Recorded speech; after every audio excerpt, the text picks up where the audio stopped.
આજ તો જેવા થઈ ગયા ખબર પડી કે આજ તો જવાનું હતું ગાળા ખોડવા. A few moments later. સવારમાં જાગીને નાઈ ધોઈને થઈ ગયા 4 અને હરેશભાઈ આવી ગયા હતા ટ્રેક્ટર એટલે આપણે જવાનું હતું ગાળા ખોડવા. પછી તો બેહી ગયા આપણે સોફાની માથે અને આગતા હતા સોફાના ડ્રાઈવર આપણા હરેશભાઈ. પછી તો હું નરેશભાઈ ગાળા ખોડીને પાછા રિટર્ન આવી ગયા ઘરે, કારણ કે બીજે જવાનું હતું ખોડવા. ત્યાં તો આ બધા ચડી ગયા માથે અને આપણે અહીંયા ખોડી નાખ્યા હતા ગાળા.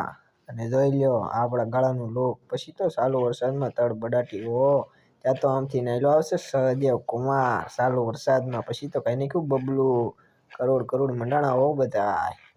પછી તો હું સંજયભાઈ નીકળી ગયા વાડી તરફ. વાડીએથી પછી આપણે આવી ગયા ઘેરે આવતાની સાથે જવાનું હતું ગાળા છોડવા. કાલ ખોડ્યા હતા ને આપણે પાછા. પછી તો આકી લીધું આપણે થોડુંક ટ્રેક્ટર. બ્લોક સારો લાગ્યો હોય તો લાઈક કરતા જજો.